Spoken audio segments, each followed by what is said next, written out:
Welcome back. We are discussing about accounts receivable, measurement, valuation, and disclosure of accounts receivable. In this, we'll discuss about the timing of revenue recognition. When the revenue is recognized, when a customer becomes owner, when can we recognize sales, when can we remove the inventory from our inventory system. So purely the timing of revenue recognition depends upon the Incoterms what we use. Incoterms are nothing but international commercial terms which are issued by the International Chamber of Commerce. The Incoterms like FOB shipping point, FOB destination point are the ones we use in our revenue recognition to recognize a particular transaction as sale, and the risk is transferred to the customer. Depends upon purely the terms which we use in our documents. We have two Incoterms here: FOB shipping point, FOB destination. FOB shipping point means the moment the goods are loaded into a ship, a truck, any means of transport have been handed over to the shipping company, and we get a document saying that yes, we received the goods and we are going to deliver at this point. A document called a bill of lading we receive from the shipper, and immediately we recognize the revenue. Accounts receivable debit, sales account credit, because the term which we use is FOB shipping point. Whereas if we use a term called FOB destination point, though we ship the goods, though we have the document in our hand that the goods are being handed over to the shipping company, until the customer receives the goods in his hands, we cannot recognize any revenue. We'll have to wait until that date. FOB shipping point, FOB destination point. FOB shipping point, the moment you deliver the goods to the shipping company, the ownership is transferred, the risk is transferred. You can remove the inventory from your accounts books. You recognize the revenue. FOB destination point, you all the way see that whether the customer has received the goods or not. Until then, the seller bears the risk. You cannot remove the inventory from your books until the buyer gives you confirmation that yes, I received the goods. So there is a timing difference in the revenue recognition based on the terms what we use: FOB shipping point, FOB destination point. There is one more arrangement called bill and hold arrangement.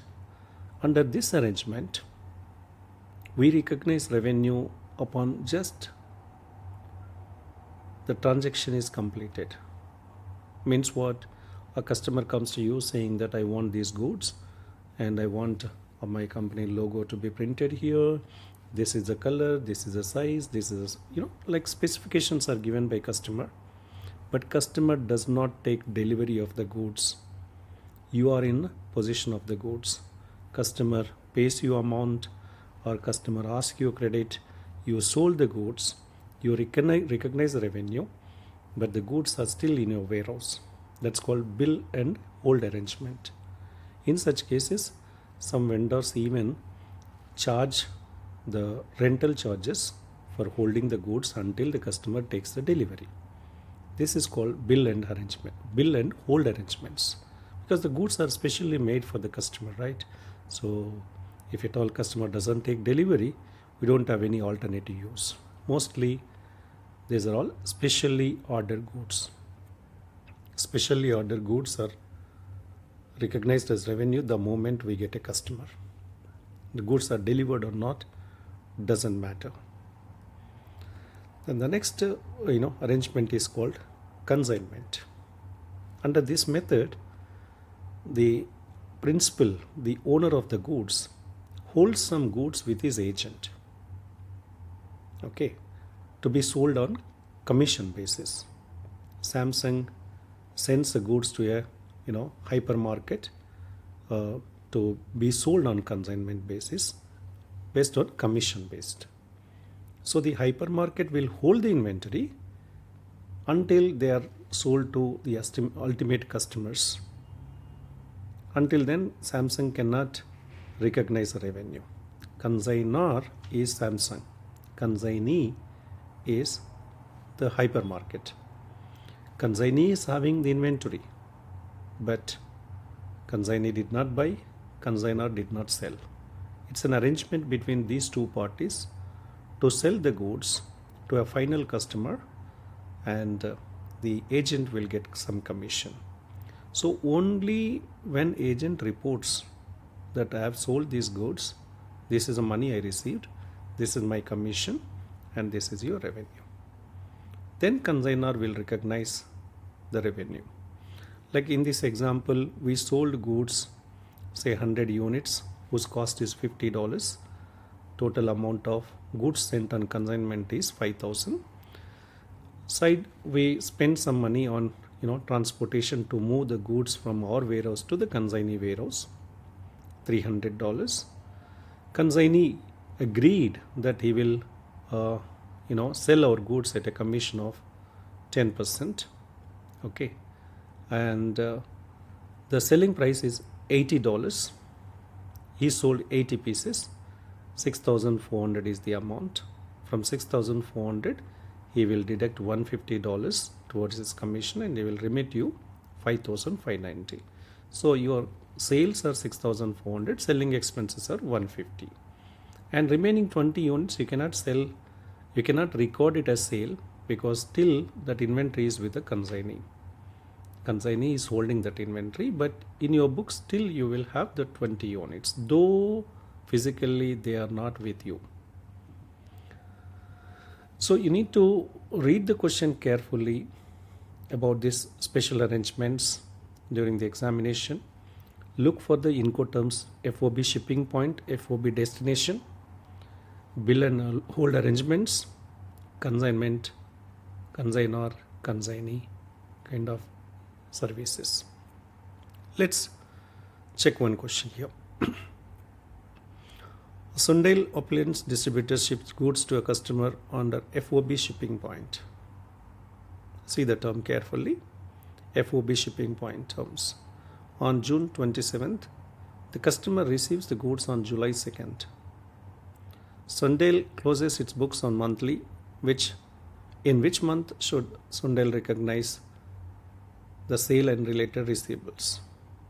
Whether we should recognize sales on June 2nd, 22nd or July 2nd.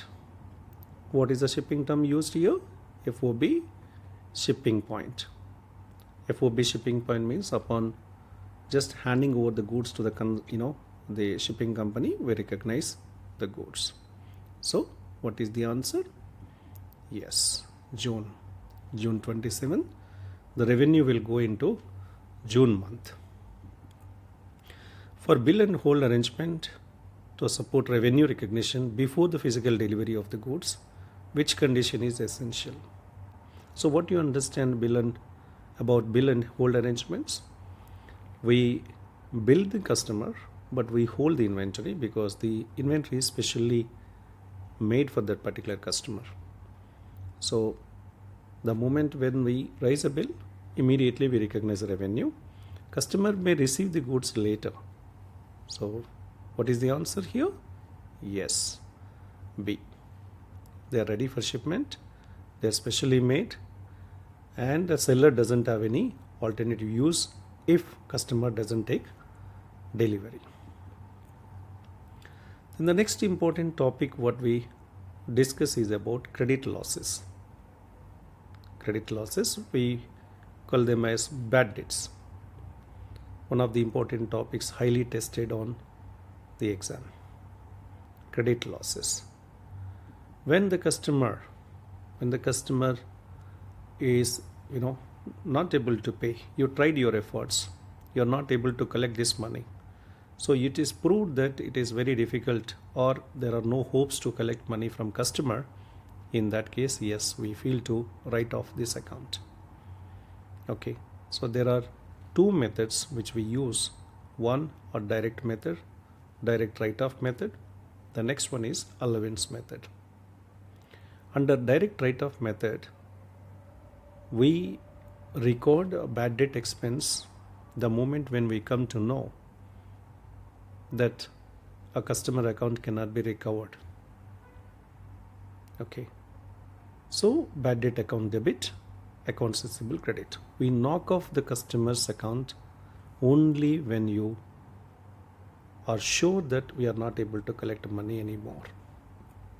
Because on a balance sheet, we show gross receivables. Usually, you need to have some kind of allowance for any kind of uncollectibles. But if at all small companies which never experience bad debts, they record gross amount, and any customer gives this kind of shock. So the moment when we realize that the amount no more can be recovered, we write this entry. But we are selling the goods in the month of say November, and we are writing off the receivables in the month of March next year. So there is a violation of matching principle. Revenue was recognized in 1 year, expenditure loss is recognized in the next year. So it is not a gap method, acceptable method, because when the amounts are material, it will affect, because you are recognizing the revenue in one financial year and recognizing the loss in the other financial year. So mostly for material amounts, this method is not acceptable as per generally accepted accounting principles. Then what we do here is we use a allowance method. Means what? We provide some kind of estimated amount based on the current conditions, economic conditions. Yeah. Here, when we maintain allowance method, whether the allowance is provided based on the credit sales or based on the aging of receivables. There are two methods in allowance method. A, net percentage of sales method. B, aging of receivables. Under percentage of sales method, we call it as income statement approach. In that month, what is a credit sale? Multiplied by, under current conditions, you estimate that this percentage is the amount we are going to keep aside as allowance for bad debts. Okay, each month on credit sales, we will find a latest percentage of uncollectible based on our estimation and calculate a keep aside. So the existing balance is ignored. We have credit sales last month, we calculated, we kept aside. Again, we are calculating on the credit sales of current period. So that is the reason why this method is not a popular method like as compared to aging method. So for example, we have a credit sales of 4 million for this month, and we are estimating that around 2% may not be collected. So we record an entry for $80,000 as an estimated bad debt expense, and we record net realizable value on the balance sheet. Gross receivables 4 million minus allowance for doubtful debts 80,000. NRV, net realizable value of receivables, is 3,920,000. As you know that this method does not consider the existing balance, so the best method to be used is percentage of receivable, that is aging, the popular method. The aging method is also known as balance sheet approach. Under this method, we calculate the allowance based on the aging of receivables. Longer the period, unhealthy receivables. Shorter the receivables, aging, healthy receivables. Take an example here. We have receivables which is within 30 days 2.1 million, 31 to 60 480,000, 61 to 90 210,000, and over and above 90 days we have 95,000, which is risky. So based on that we estimate the uncollectibles as within 30 days is healthy receivable. Recently we evaluated our customers, so we provide 1%, 4%, 12%, see 35% on receivables over and above 90 days pending. So once you calculate the amount here, we see that what is the existing balance, credit balance lying there in the beginning of the month. So only the difference amount is to be provided as allowance. But if at all you have beginning balance, debit balance, credit allowance, natural balance is credit. If at all you have beginning balance as debit balance, we should add the beginning amount plus the calculated amount. So make sure you read the question carefully whether the beginning balance is debit balance or credit balance. If it is credit balance is okay, difference amount only is to be provided.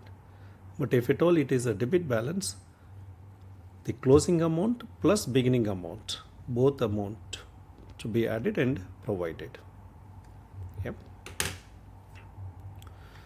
Right. See, the bad debts what we provide is called current expected credit losses. Credit losses, current expected credit loss. This changes from time to time because of the economy, because of the various other reasons.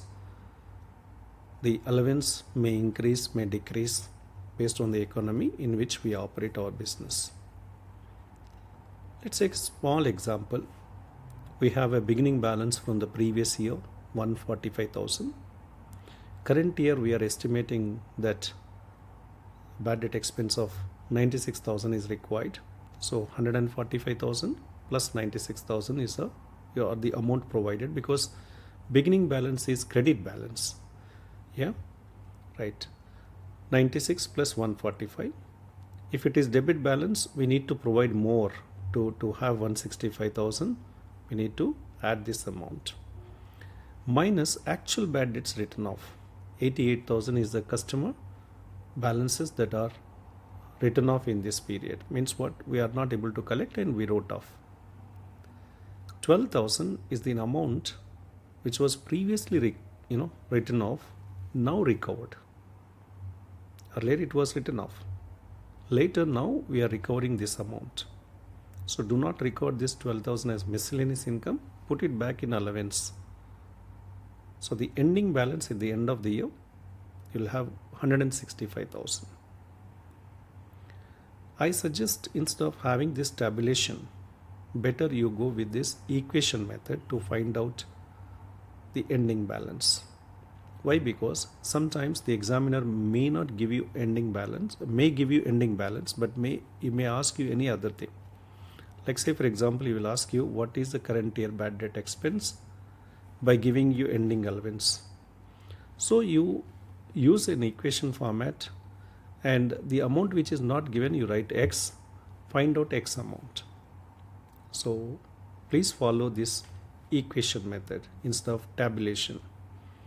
Tabulation, if the question is about only ending balance or beginning balance, it's okay, fine. But any amounts like bad debt expense or how much is the amount written off, it's little bit tedious, so better go with the equation method. Now, what are the entries you record? In the current period, you will record one entry, bad debt expense debit, allowance for doubtful debts credit. That is for current year bad debt expense, not actual expense. Bad debt expense you created. Actual bad debts written off, customer's account or knocked off is 88,000. So you will be utilizing allowance for doubtful debts debit and you knocking off the accounts receivable from the gross receivables, accounts receivable 88,000.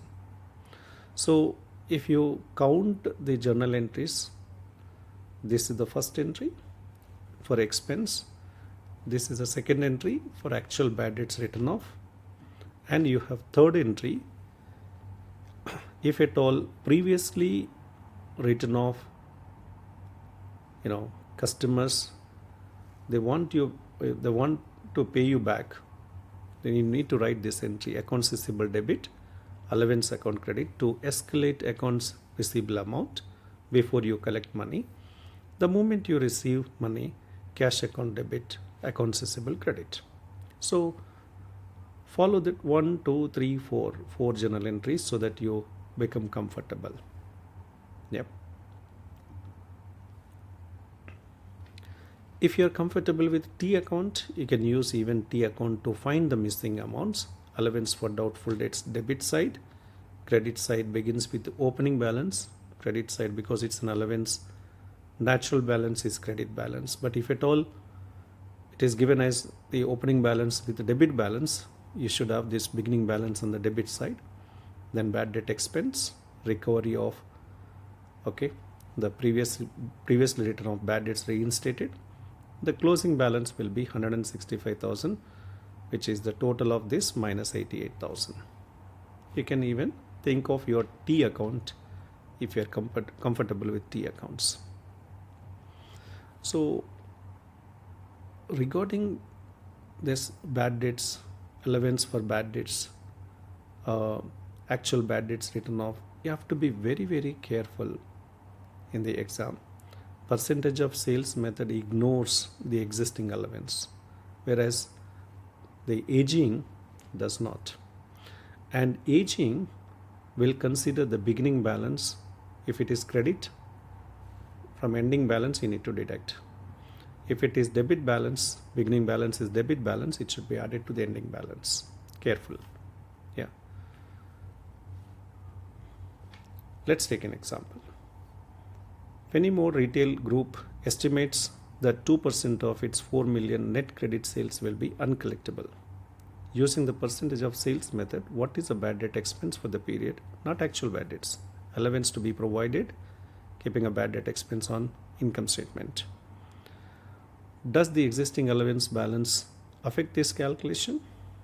First of all, what is the amount of credit sale? 4 million times 2%, 80,000. Existing balance is irrelevant, isn't it? So what is the answer? Yes. Yeah. Under the aging method, if the allowance for doubtful debts has an existing debit balance, careful, which balance we have here? Debit balance. Should be added to the closing balance. Yes. Before the adjustment, how should this be treated when computing the current period's bad debt expense? Subtracted, added. It is debit balance, therefore it should be added.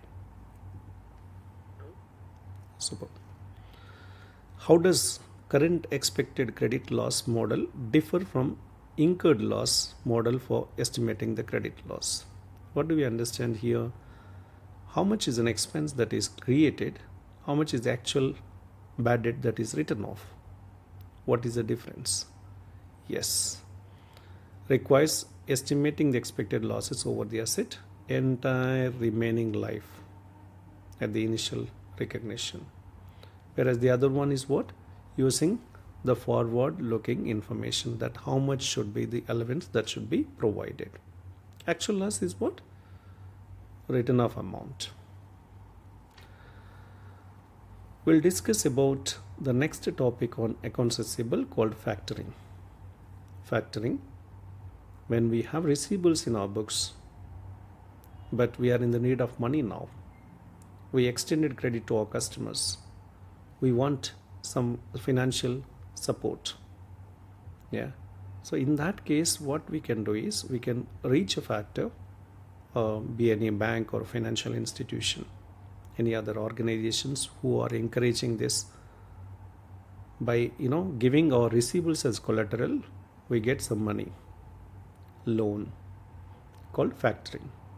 in some companies and in some countries we call it as bill discounting, check discounting, invoice discounting. So we are factoring with recourse, without recourse. We'll discuss in detail about what is factoring, what is with recourse, what is without recourse in detail. What is factoring? We have receivables with us. Okay, millions of dollars of receivables, but we are in the need of money. Receivables will be due in coming months. So we need money. What to do? So we approach a banker. When we have a facility with them, we give these receivables as collateral and we ask them to support us. Okay, the banker is called factor. So when you are factoring here, there is a question that what happens if customers do not pay on time? Our customers do not pay on time. Who has to bear the risk? Yes, sir, I will bear the risk. You give me back all my documents, I will pay you whatever the amount you financed me. It's called with recourse. Without recourse means, sir, it is a risk of yours. I am relieved from this. I do not have anything in my books. I will remove from my books completely. I am giving you outright. So the risk is transferred to the factor. In with recourse, risk is with the seller of receivables. In without recourse, the risk is transferred to the buyer, the factor. You understand, right? Yes. So what are the calculations we have in a factoring? Whether it is with recourse or without recourse, calculation will remain same. The percentage may increase, decrease. Renfield factors 600,000 of receivables without recourse. Means what? The risk is transferred to the factor for 555,000 in cash. Therefore, now when we are settling this amount with 555,000, now the factor will release 555,000. What is the loss to us? 45,000. So we will record this 45,000 as collection charges. Yeah.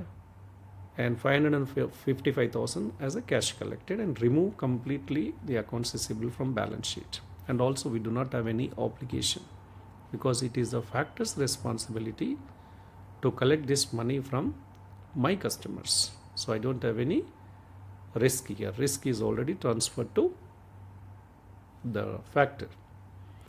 So I do not record any kind of liability for the future if my customers do not pay my factor because the contract is without recourse. Whereas if I sell, I get finance using a term called with recourse. If my customers do not pay my factor, I take the responsibility. I get back all my documents by paying the factor, whatever he financed. Then I will collect money from my customers. That is my risk. So in that case, it is nothing but we can say a secured borrowing. I will still have liability in my books. I receive cash, I record liability. When the customer pays to my factor, I will remove that. You got it. So under with recourse, the risk is still with the seller of receivables. So pay attention on factoring with recourse, without recourse.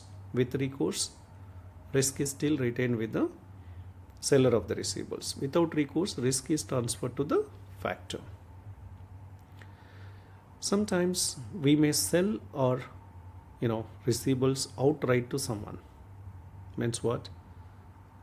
A debt collection agency. So it is for sale.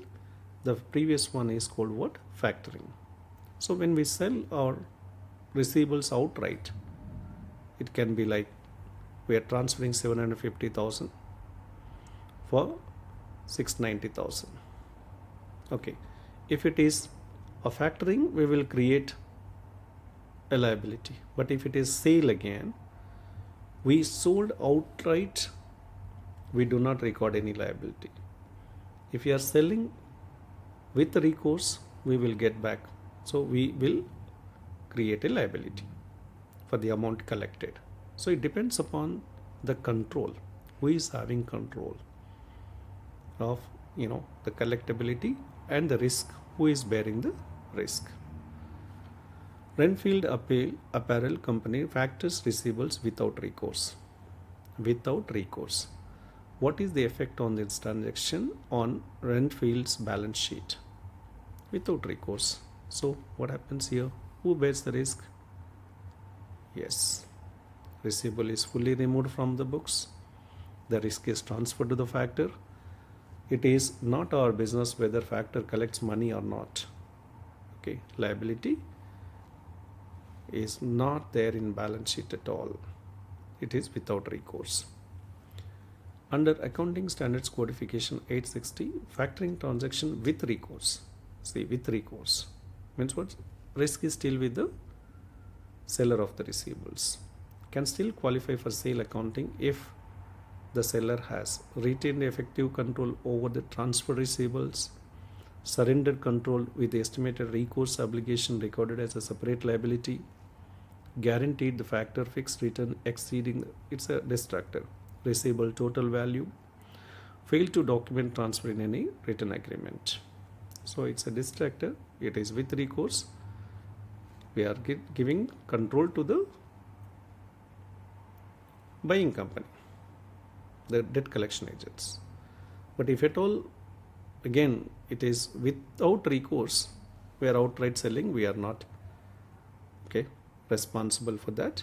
So we will not create any liability. Because it is with recourse, we record a liability, contingent liability. So careful about the terms trade receivables, non-trade receivables, trade discount, cash discount gross method, net method, then timing of the revenue recognition with the Incoterms, FOB shipping point, FOB destination, then bill and hold arrangements, consignments, then bad debts, that current expected credit losses using direct write-off method. As you know that for material amounts, GAAP does not allow this method.